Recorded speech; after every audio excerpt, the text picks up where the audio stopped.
They are now heading out onto the circuit for their installation lap, so let's take a look at these cars as they get themselves ready. Heading out now.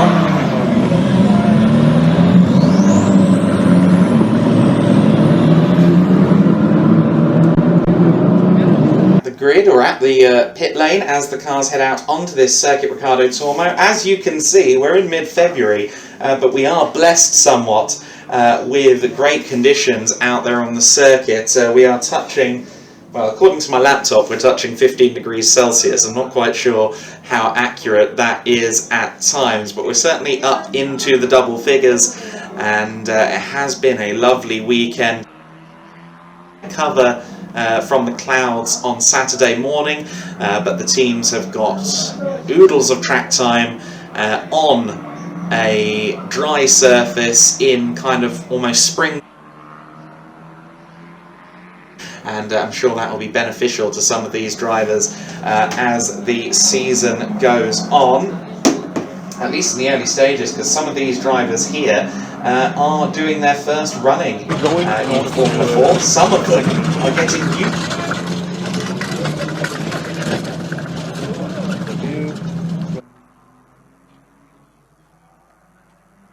focused herself on Formula 4, W Series racing, I should say, which is Formula Regional cars. She's now moving into F1 Academy, which is new for 2023, and they will be using these Tatra's Formula 4 chassis. So she is taking the opportunity to re-familiarise herself with the GT4 car.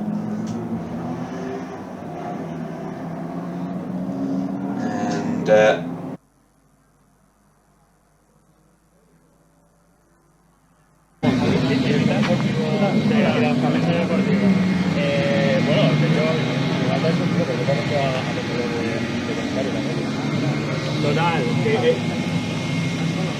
this event, I believe, here all season as well.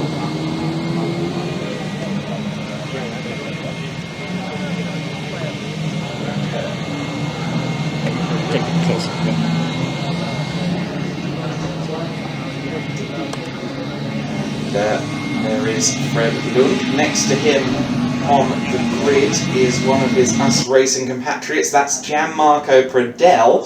Gianmarco, the Australian driver of Italian lineage, and he is going to be taking the start from the second row. But this is our pole sitter, Matteo Di Palo, for Campos Racing,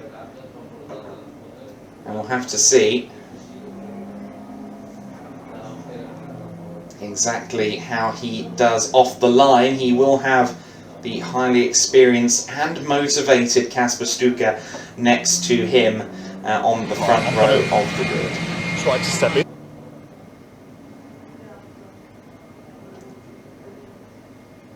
And we have Lucas Giewski down there on the grid. Let's see if we can hear from Lucas. Yes, we can. There we go, Adam. This actually worked without our WhatsApp communication. So there we go. As you mentioned, here is Matteo Di Palo, our pole setter for the first of the two races in Formula Winter Series. He's still checking with his Campos team, one of the very big names in Formula Winter Series. And let's try to grab a word. Matteo, it's pole position for you, but of course it's Kasper alongside, who was so strong just a week ago. So what are your expectations?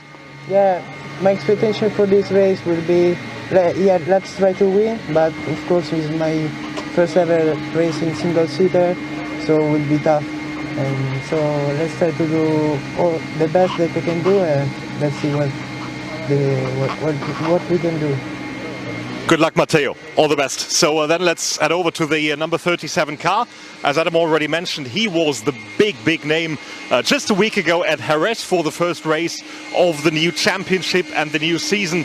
There is Kasper Stuka, who has been absolutely brilliant. It's 5 minutes to go for Kasper, who is already concentrating. I hope it's still okay to grab a word with Kasper from second on the grid. Your expectations for the first race today, Kasper? Yeah, I mean, this track is looks like it's not very good for overtaking, but I think that in the first lap I really need to focus on going quickly on, or just focus on not losing time, and just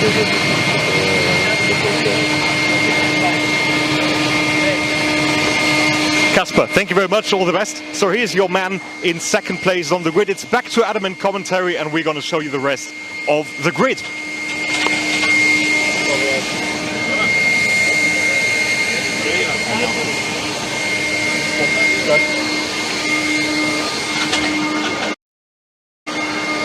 You see that in the background as well, Valentino Rossi perpetually looking over the Circuit Ricardo Tormo. Somewhat ironic, given most of his major rivals over the years were Spanish. But of course this was the site of Valentino Rossi's last MotoGP race, so it does make a degree of sense, doesn't it? We will get this race underway shortly. There's Fredrik Lund, the Danish and Nicaraguan racer, who will be starting this race from fourth on the grid, rather third on the grid.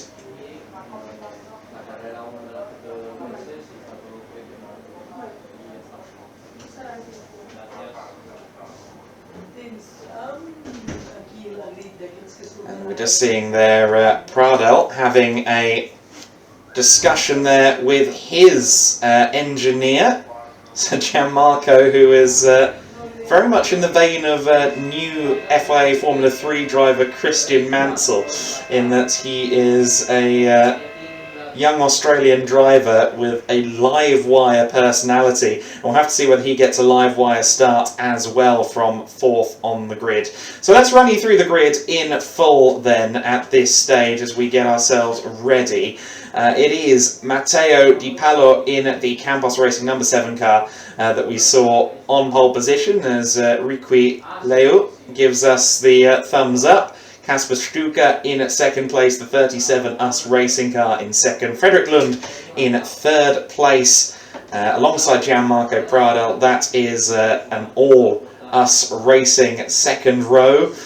In fifth place is Riqui Leu, who we just saw. Patrick Huizenrode, who is in the 17 Finsis by Argenti car. We just saw him on screen. He starts sixth position. In seventh place, it's AKM Motorsports' Carl Watana Bennett, the American Thai driver, whose father is also a racer out in Thailand, races Porsches in Thailand. And Juan Cota Alonso in the 44 car will be alongside him. Bennett was born in America but has spent most of his life in Thailand and is looking to do the Spanish and US Formula 4 championships this year. So he's going to be flying across the Atlantic a lot. He says, at least I can sleep on an aeroplane. We were talking about it yesterday. He can sleep on a plane, which is an advantage I don't have. So I wouldn't be made for transatlantic travel. Juan Cota Alonso, to give him his full name, starting from the fourth row of the grid. His compatriot Nerea Marti for Campos Racing, the 32 car, will line up on the fifth row of the grid alongside Alvis Rodea, I should say,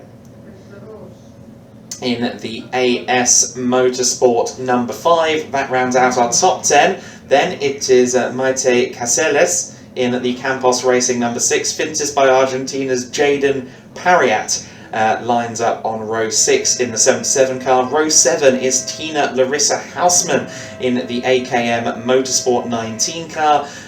Maxi Restrepo, the young Colombian racer, the 69 car, on the 7th row of the grid. And then rounding out the field, Isaac Barashi. I was expecting a slightly higher grid position for Isaac. I know he's optimistic about his chances in British F4 this year, but he will have to work his way from the back of a 15-car grid as they now get started.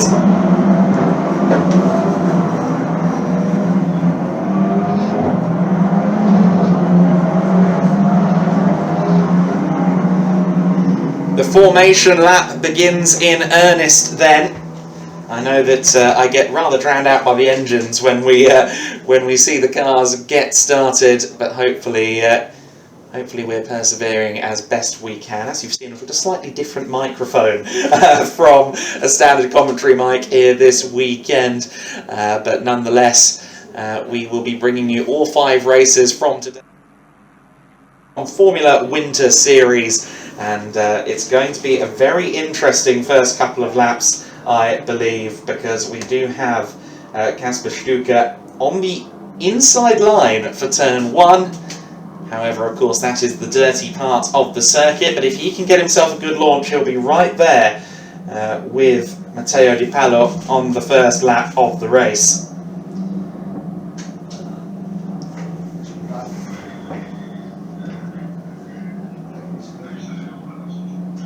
So the car's heading through the infield section now. They're just going through turn 12, which I think is one of the most interesting corners on this circuit. The camber is certainly not necessarily in the driver's favour. It drops away on corner exit into turn 13 as well. Very challenging section of circuit, particularly in the big GT cars. But in Formula Winter Series, it's also posing a challenge to the drivers. You will line up on the grid in just a few moments' time. Standing start, of course, for these single-seater machines.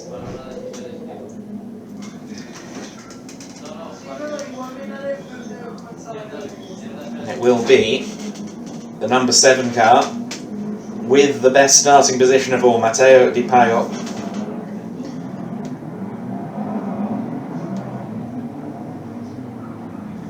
Matteo, who I believe is very much in the infancy of his car racing career, has a lot of experience in go-karts. He will be starting from pole position. He's got quite the measuring stick next to him in the form of Kasper Stuka, who took wins last year in the Italian Formula 4 Championship and has a 100% winning record so far in Formula Winter Series. Will that be preserved in this race? They're underway. We've got one car stalled. It's the number 17 of Patrick Huizenrode that's stalled out. Kasper Stuka being pushed almost onto the grass there by Matteo Di Pallo. Pallo leads then. The number 7 car continues to lead the way at the sharp end of the order, and we finally get the number 17 started, but Patrick Huizenrode has not taken advantage of his third row start. He will have to work his way up from the back of the field in 3rd place. We have there another the Finsis by Argenti cars, of course. That is Jaden, well, that's the US Racing car, my apologies. That is, I believe, Lund still there in 3rd place. It is indeed still Frederick Lund per the timing screens through the third sector, through the first sector in 3rd place. So Lund has managed to hold off Gianmarco Pradel, who has actually dropped to 5th place, but for how long? Because he dives up the inside there of Riqui Leo, and Leo, I think, was about to lose out to Gianmarco Pradel. We'll see what order they're in through the 2nd sector. Certainly we know the leader is Matteo Di Pallo in the number 7 Campos Racing car. Who's in 4th place? It is Gianmarco Pradel. So Gianmarco has managed to move back up to his starting position, and now Leo is under pressure from AKM Motorsports Bennett. So Carl Bennett has made up at least one position off of his grid slot. He started in 7th and he's now challenging for 5th place. He's got Nerea Marti behind him, the 2nd of the Campos Racing cars. Here comes the field of Formula 4 cars down towards the first corner, as we saw some fighting further back. That is Caceres and Barashi having a bit of a scrap as Huizenrode recovers at the back of the order. But I think for Matteo Di Pallo, that first lap went about as well as it could have done. Kasper Stuka certainly got a good start from the inside of the front row on the dirty side of the circuit. Tried to get his whole car alongside for the run towards the first corner, but it was stifled rather expertly by Matteo Di Pallo on the first lap of the race. Of course, Campos Racing, likely with, if not the most mileage in Formula 4 cars around this circuit, they've got to be somewhere close. Campos Racing, a perpetual part of Spanish junior single-seater competition. And Di Pallo could be their latest rising star.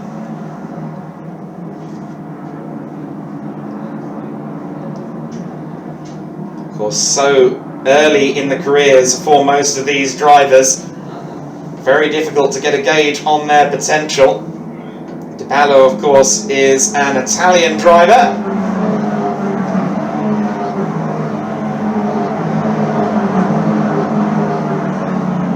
There they go, through our commentary, or past our commentary position, down towards turn 1 once again. We've got the Italian Di Pallo from Poland's Kasper Stuka in second place, Freddie Lund in third place. The Danish racer in fourth place, Gianmarco Pradel of Australia. He is going to be racing, I believe, the Italian F4 Championship in the 2023 season, is Gianmarco Pradel. He says that he's on Duolingo a lot at the moment to try and learn Italian, because his name rather suggests that he should know it. He comes from the Daniel Ricciardo school of Italian-sounding Australian racing drivers. We continue to follow the progress of the number 7 car, Matteo Di Pallo. On lap 3 of the race, the gap is at 0.8 of a second between Di Pallo and Stuka at this point. Bounce across the curbs there on the exit of turn 12. Of course, turn 13 in these cars, not really that much of a corner. Turn 14, a good potential last-minute lunch place towards the end of the race if you are close enough. Got 25 minutes and 1 lap. We'll do plus 1 lap in this race, so 25 minutes left to go at this stage. So a long way for these drivers, especially those in the infancy of their careers. They will have been doing a lot of testing, but those first forays into proper races can often feel like a very long and drawn-out process if you're new to the situation. Just a bit of understeer there by the looks of it into turn 4 for Di Pallo. Hopping over the curbs there on the exit of T5. Turn 7 is this kink on the back straight. Really not much of a corner in these cars, of course, nor really in the GTs. Turn 8, long sweeper that takes us into the infield section. Turn 9, then turn 10, which is a bit of a challenge because you're going through the corner while braking and setting up for turn 11, which the top 2 are exiting now. Next up is T12. I've already said this is one of the harder corners on the circuit. Some interesting cambers at play around there. The long sweeper of turn 13 will give way to the sharper left-hand turn 14 to complete another lap of the Circuit Riccardo Tormo, and the top 2 have firmly broken away here. Lund. Now, of course, Stuka does have a lot more Formula 4 experience than Di Pallo.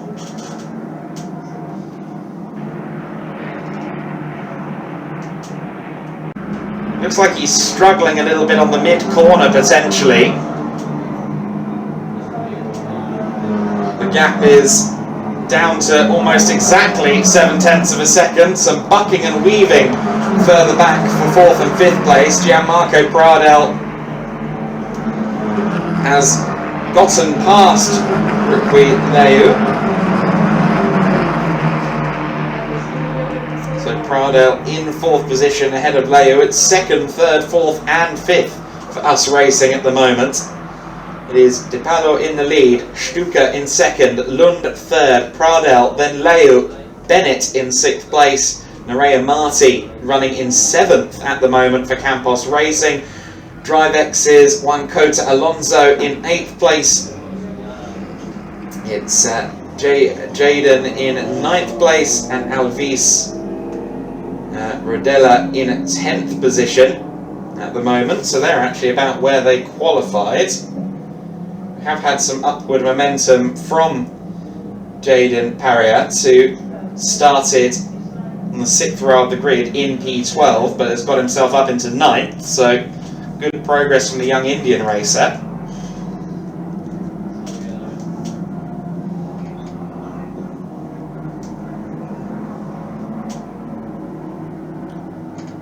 That's the GT timing screen that's appeared on our screen. You can ignore that because that's our previous race. But saw that on the GT Winter Series results, but we're into the formulas, the F4 cars at the moment on the circuit. 18 minutes and 38 seconds of this one left to run at the moment. We're on lap 8 of the race. Need to keep an eye on that top 2 because Di Paolo is still very much, I'd say, under observation rather than under threat at the moment from Kasper Stuka. I know that a few people were speculating that last time out in Jerez, Kasper Stuka might have been playing it a little bit easy, but I get the feeling that Kasper has more than met his match here in Matteo Di Paolo, because these two are surging away from the rest of the order.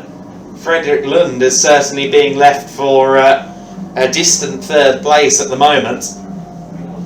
Pradel and Leu, running 4th and 5th place, are pretty much in lockstep. There are warnings and track limit penalties being dished up at the moment.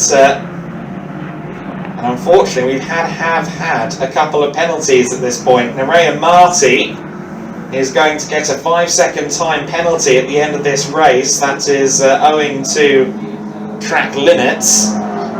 And the same has been dished out to the 32 car, or rather, sorry, to the 26 car, and that is Isaac Barashi. So Isaac has moved himself up into 13th in the race, but unfortunately, he is going to lose 5 seconds when he crosses the line.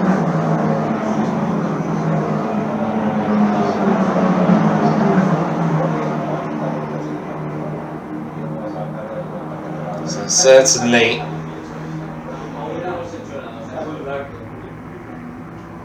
we've already had 2 drivers face the wrath of the stewards,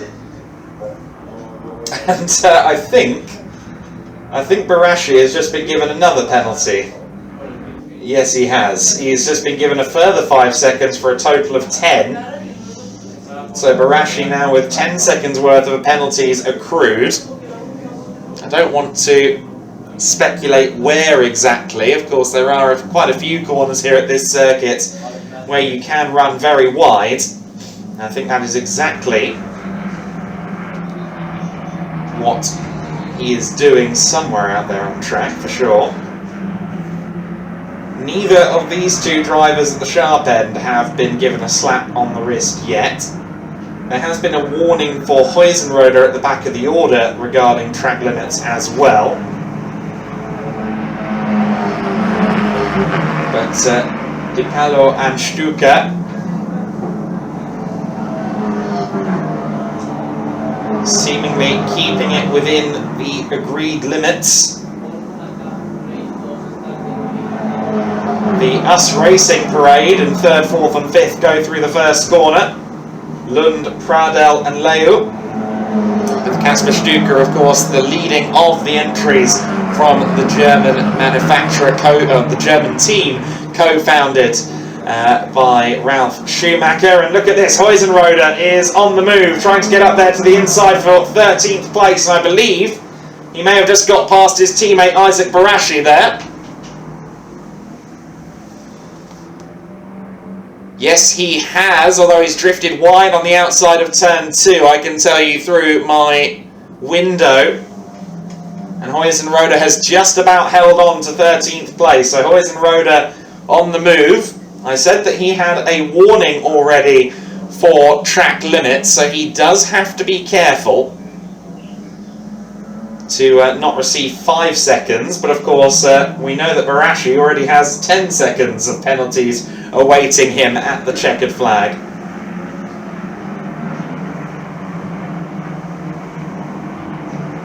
We are on lap 10, about to complete lap 10 of the motor race.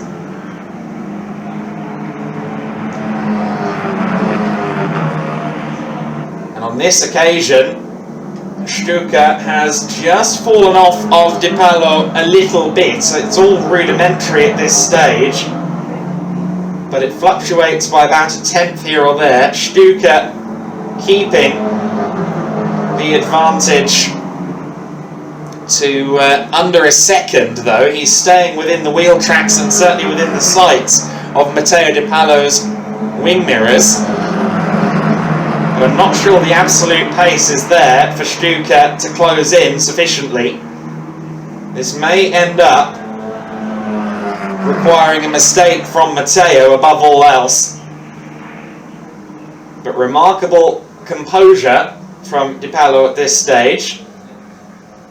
Has been keeping his head screwed on.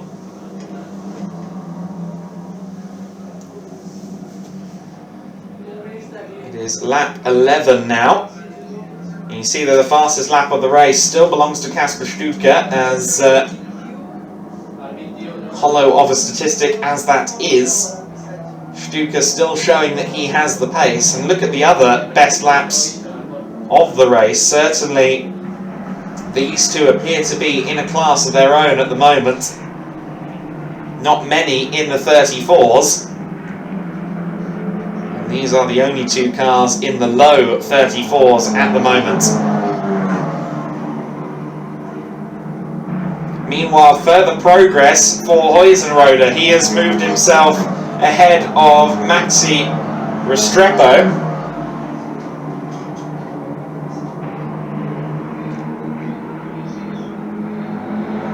Huizenrode almost on the verge of the top 10 now. You've got Houseman just ahead of him.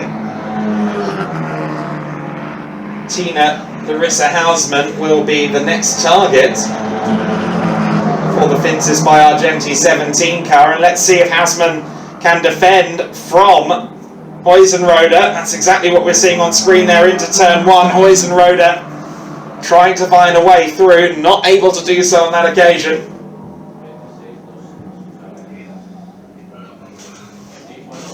Huizenrode had a stint in the one of the Australian Formula 4 championships back on his home turf.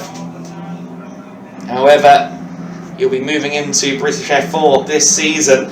Into the pits has come Jaden Parriat. Now, I didn't see any damage on the car, but Jaden is into the pit lane. We've also got a drive-through penalty for Isaac Barashi, unfortunately. And that is 4 track limits. So the time penalties have stacked up.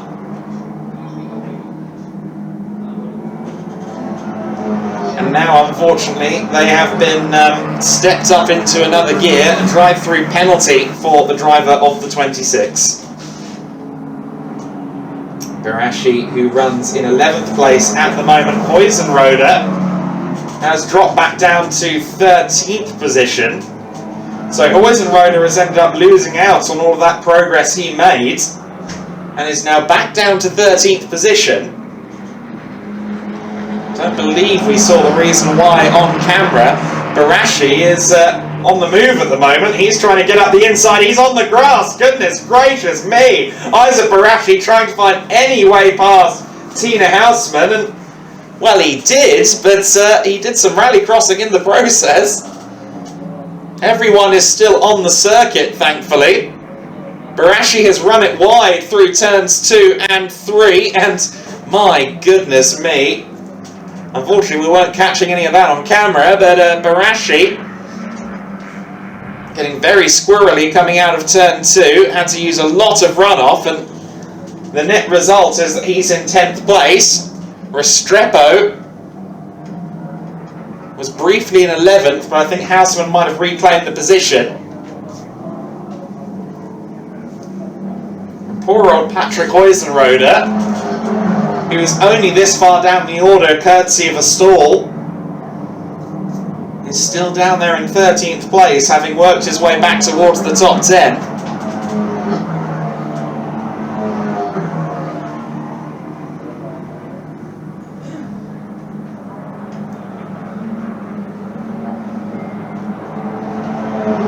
on lap 14 of the race now, and the gap across the line between our top two, it was down to half a second.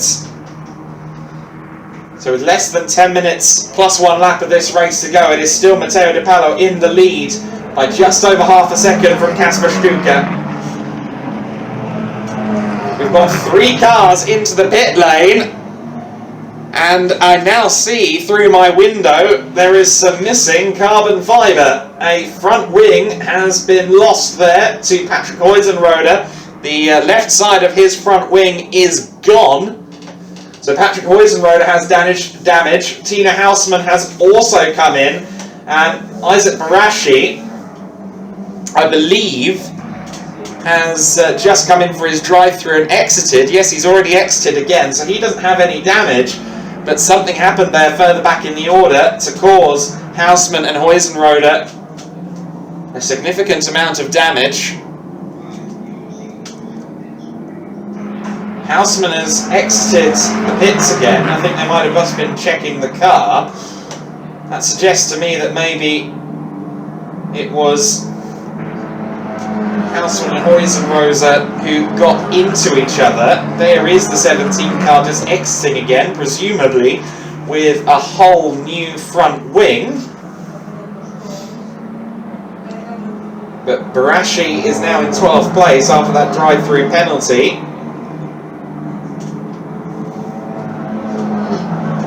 Hausmann and Huizenrode in 13th and 14th place. They got Jaden Pariat back out on the circuit as well, so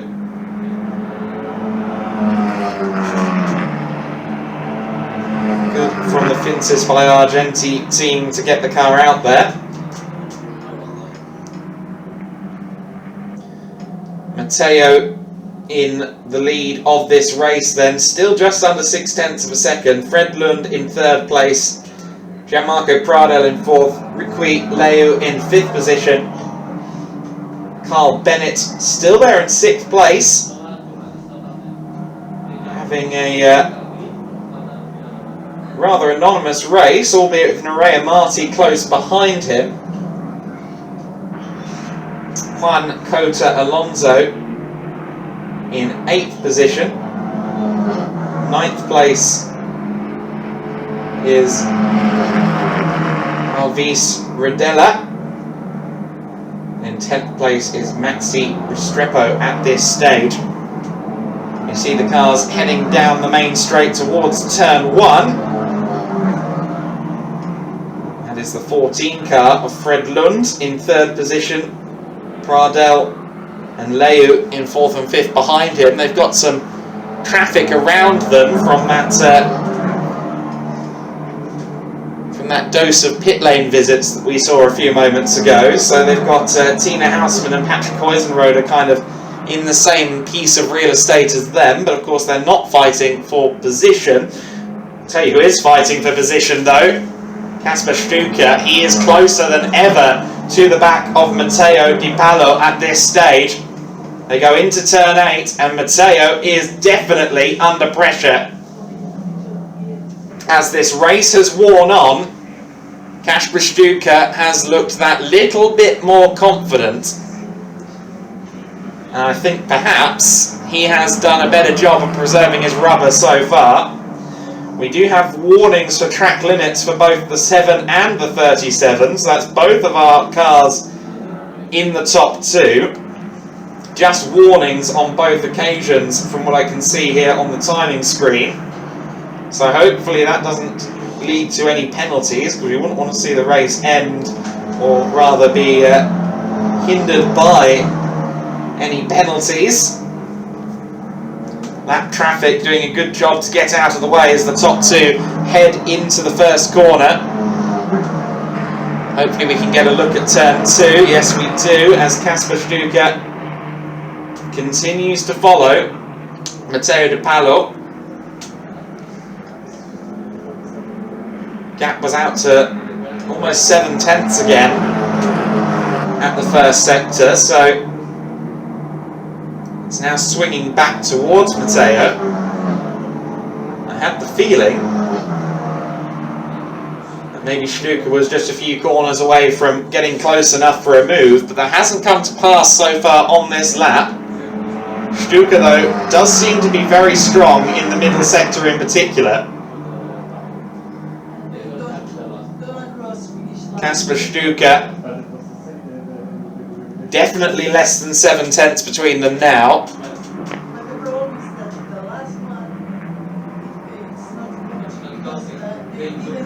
Towards turn 12 they go. Up and over the crest into 13.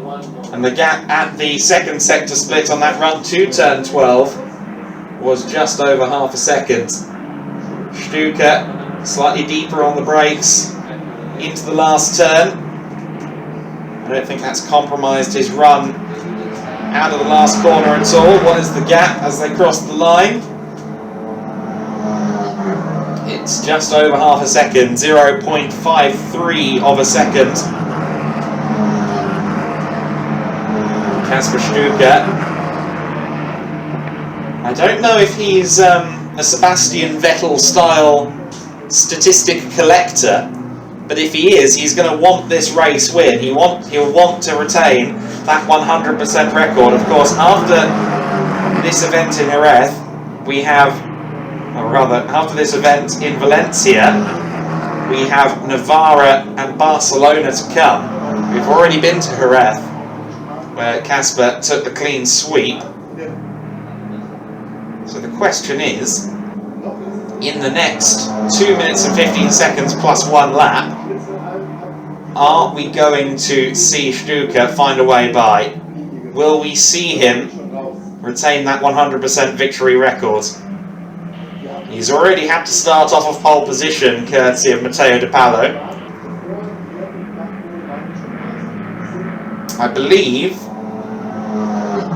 we're only going to have 2 more laps of racing after this. It's going to be tight because they're doing 1 minute 34s, 135s. And we have 1:45 to go as they come out of the last corner. So it's going to be very close as to whether this is the penultimate lap or not. They cross the line now. It should be the start of the penultimate lap now. That is what it looks like to me. Into the pits again has come Tina Hausmann in the 19. New front nose cone on the car, but Tina has now been withdrawn from the race by AKM Motorsport, the Antonelli family team. Of course, a tip of the cap to Andrea Kimi Antonelli, who was the Formula 4 driver on the world stage last year. I don't think it's an exaggeration to say he was the best F4 driver in the world in 2022. He will be stepping up in 2023, continuing to ascend the single-seater ladder. Already a lot of hype behind him. Matteo De Palo, though, with 30 seconds plus 1 lap left on the clock, I believe we are on the penultimate lap. So it should be just 1 more lap for Matteo to withstand the pressure from Kasper Stuka. Can Stuka pull out any last lap magic?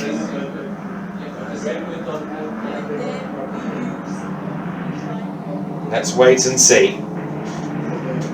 We begin the last lap now.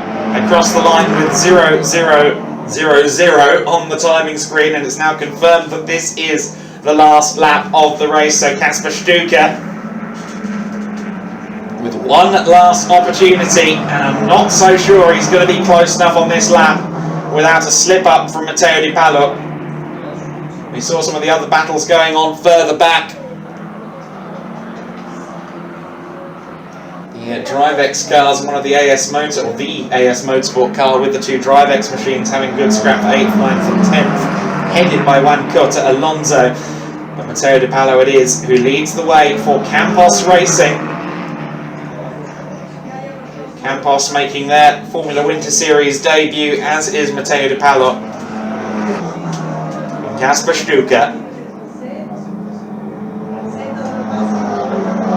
So they're in second place for Us Racing, and I'm not convinced that he's going to get the opportunity he will sorely desire to move up into the lead. He goes through turn 11, still in the wheel tracks of Matteo Di Pallo. And Matteo just has 3 corners between himself and a maiden win in Formula Winter Series. Towards the final corner comes Matteo.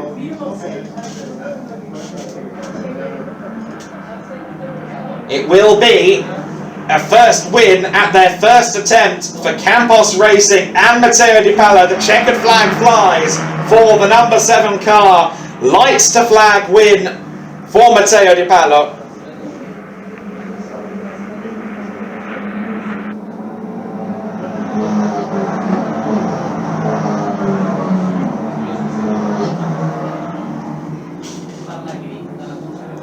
So Di Pallo takes the win from Kasper Stuka. Freddie Lund in 3rd place. Gianmarco Pradel claiming 4th place. Riqui Leu in 5th. Bennett in 6th position, rounding out the top half dozen ahead of Nerea Marti on her return to Formula 4s. Juan Cota Alonso in 8th place. Alvis in 9th. Restrepo in 10th place, just crossing the line now. Does he finish in 10th place? Yes. No. Okay, of course, time penalty for the 69 car, I believe. He definitely crossed the line in 10th, but Caceres has been registered in 10th place there. Birashi in P12. 13th for Patrick Huizenrode. And Jaden Pariat in 14th place. Tina Hausman will not take the...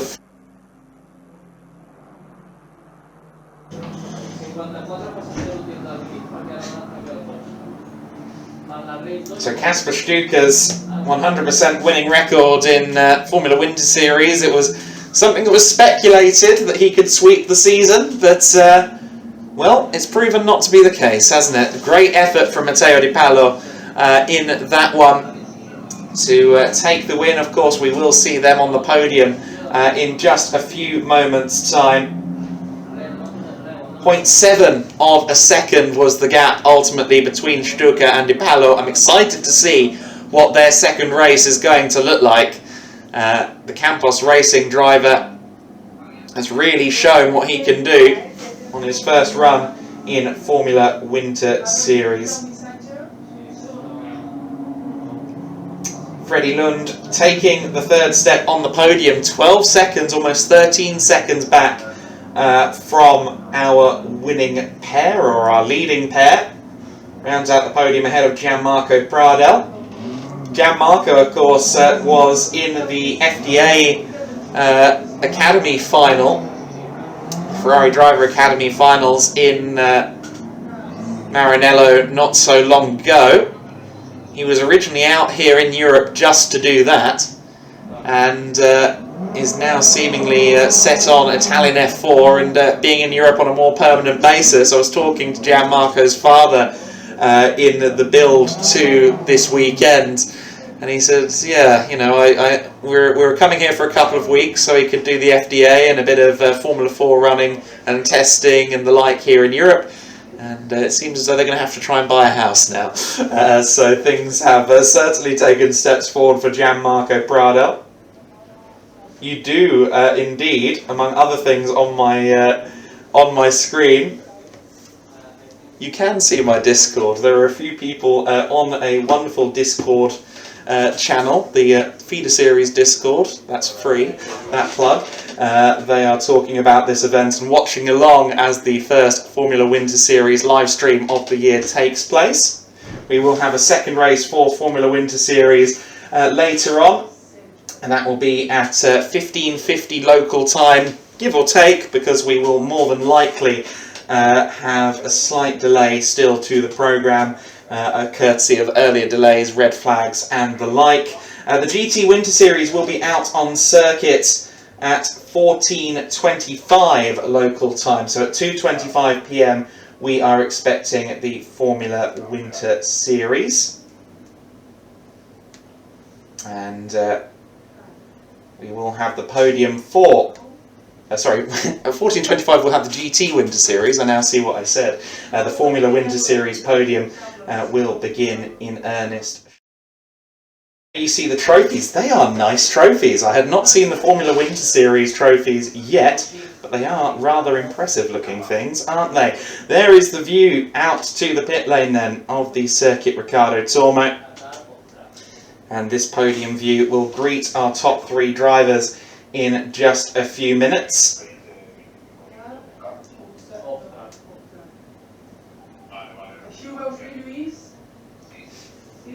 And so,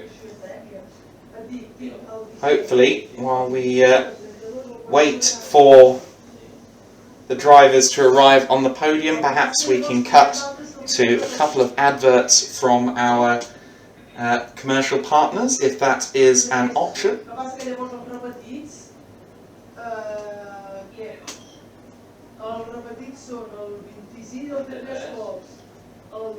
think we do not have them queued up at the moment, so to reiterate the overall order, Matteo Di Palo with the first race win of the FWS season ahead of Kasper Stuka. Freddie Lund in 3rd place, Gianmarco Pradel in P4 ahead of Riqui Leu.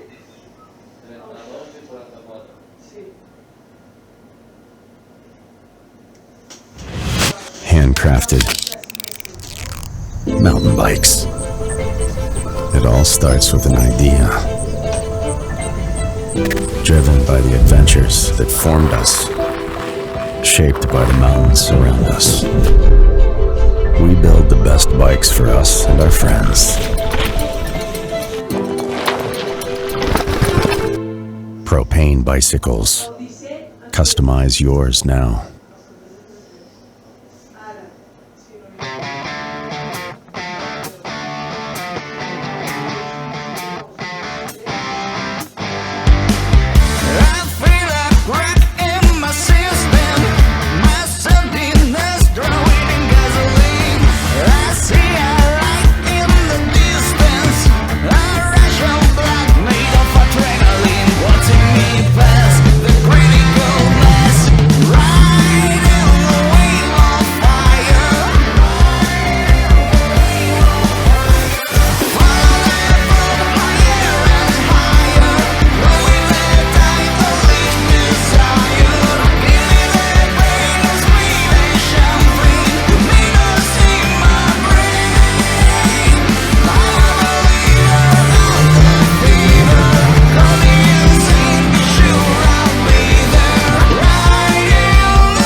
So we await the podium here for Formula Winter Series. I see that we have our resident photographer ready to go, so that's a good sign that the podium is not too far away.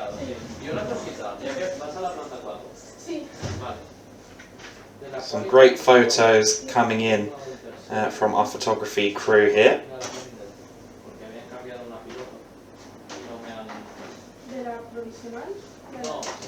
You see there the US Racing crew gathering down at the bottom of the podium, as I'm sure are a number of Campos Racing mechanics as well, to celebrate their first win in the Formula Winter Series here at Valencia.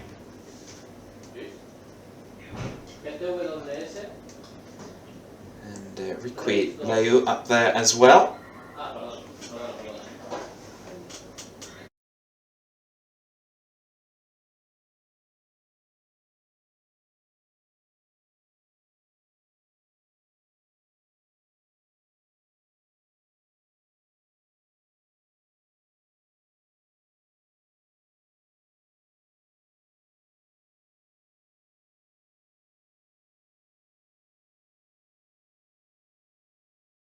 Matteo at the moment, because note the rest of the top 5 and no Matteo. I think that might be the hold-up.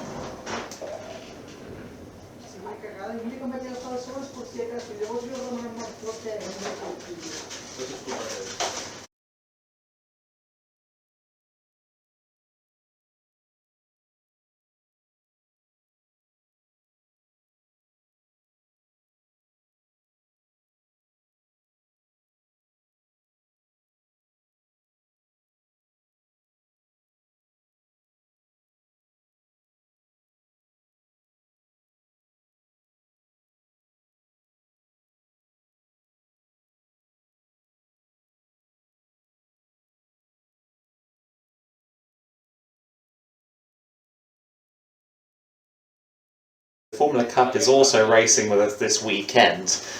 Formula Cup is for old spec FFSA F4 cars, or Formula Renault 1.6 as I believe it was called at the time.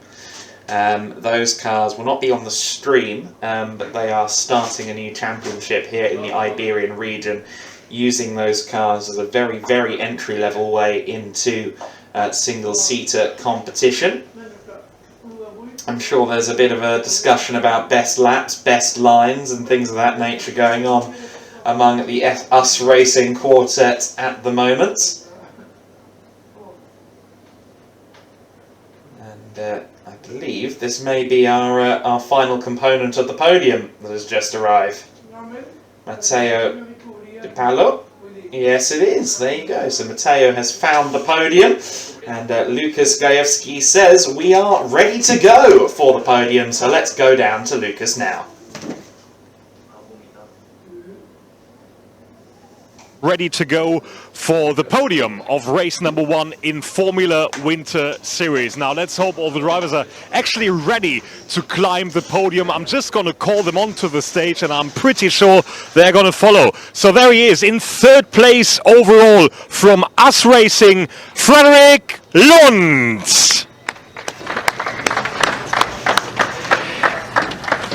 In 2nd place from US Racing as well, Kasper Stuka. And your winner from Campos Racing, Matteo De Paolo.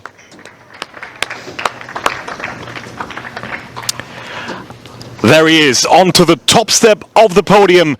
And for our winner, Matteo De Paolo, this is the Italian national anthem.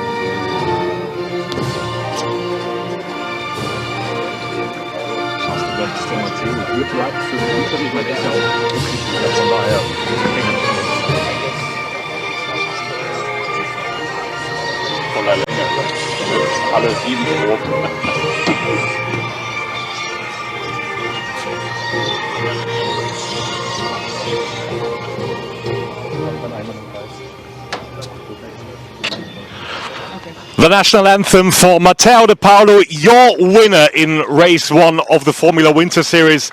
And here is the championship organization presenting the trophies to our top 3 winners on the podium. And of course we are going to have a 2nd podium as well as a 2nd race later on this afternoon. First of all, guys, please get together on the highest podium for our photos, and then I'd like everybody down there in the pit lane for a big round of applause. The top 3 in race number 1, Frederik Lund, Kasper Stuka and Matteo De Paolo.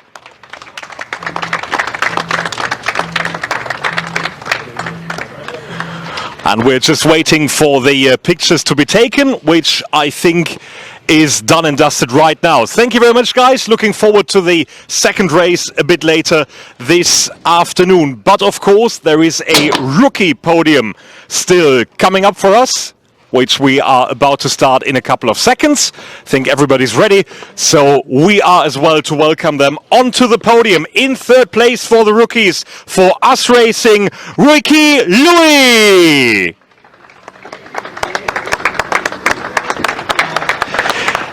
In second place from Us Racing as well, Gianmarco Pradel. And here's your rookie winner, once again from Campos Racing, Matteo De Palo.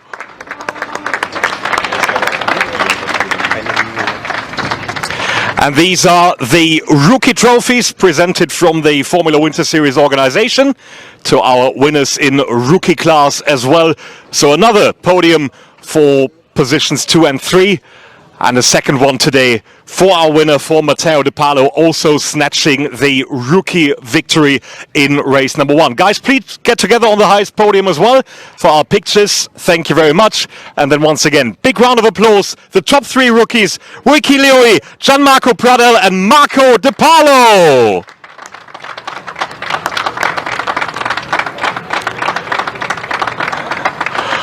Well done to you guys, and of course we'd like to have a word with our winner, with Matteo. Let's just do it on the fly.